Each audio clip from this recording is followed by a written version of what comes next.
Genting Highland bukan untuk shopping je. Kalau korang suka benda lasak dan mencabar diri, ini tempat dia. Hari ni kita orang try 3 kenderaan ekstrim. So jom tengok sampai habis. So hi guys. So hari ni kita nak pergi mana? Kita orang nak pergi tempat lasak di Genting Highland. So kita orang akan buat 3 aktiviti lasak kat Genting Highland. And kita orang akan bawa korang sama-sama. Jom!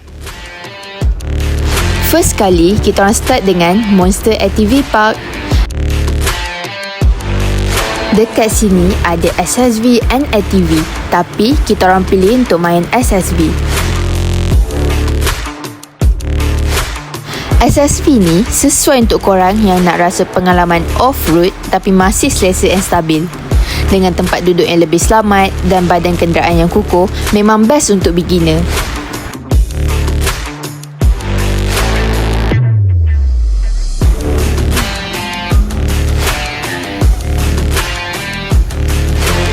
Bila masuk laluan berbukit dan berliku, terus rasa seronok dia. Fun fact, SSV ni biasanya digunakan di kawasan lasak kerana lebih stabil berbanding ATV dan boleh bawa lebih daripada seorang penumpang.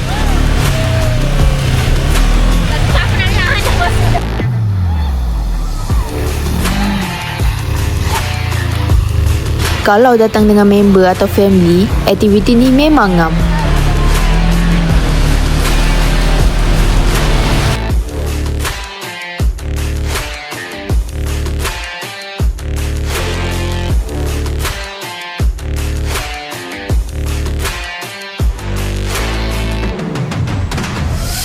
So, sekarang kita berada dekat MTXV3.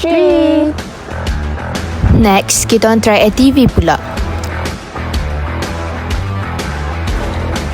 Kalau tadi lagi santai, kali ni memang level mencabar.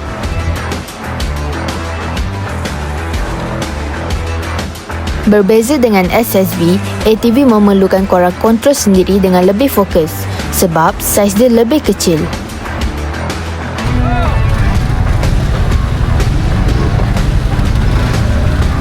Dekat sini, laluan dia lebih mencabar dengan jalan berbatu, selekor tajam dan permukaan tak rata.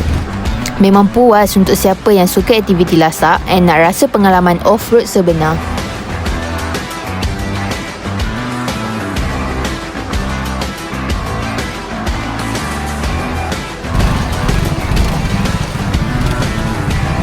Fun fact, ATV bermaksud all-terrain vehicle direka khas untuk pelbagai jenis laluan lasak.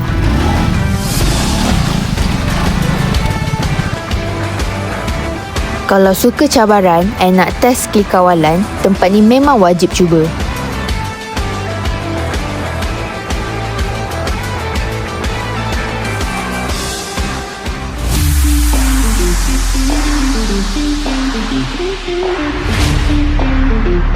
Oh, aktiviti next kita ni nak main macam mana weh?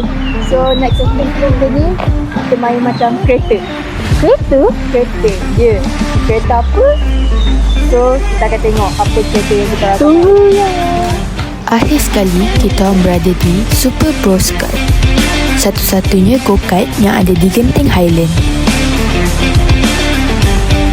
Kalau dua tadi pasal off-road, yang ni pula untuk siapa yang suka speed and race.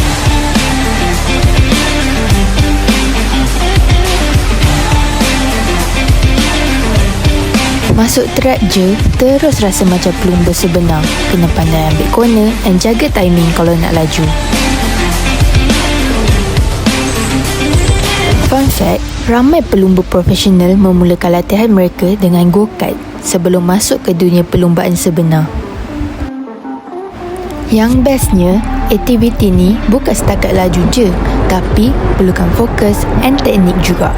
Lagi-lagi, kalau datang dengan kawan, memang lagi seronok sebab boleh race sama-sama dan tengok siapa paling laju. Jadi, kalau korang datang ke Genting Highland, jangan fikir shopping je. Cuba singgah, main ATV, SSV and go-kart. So, kalau datang Genting nanti, jangan takut untuk cuba sesuatu yang lain. So, bye korang. Jumpa di next video. Lance Station.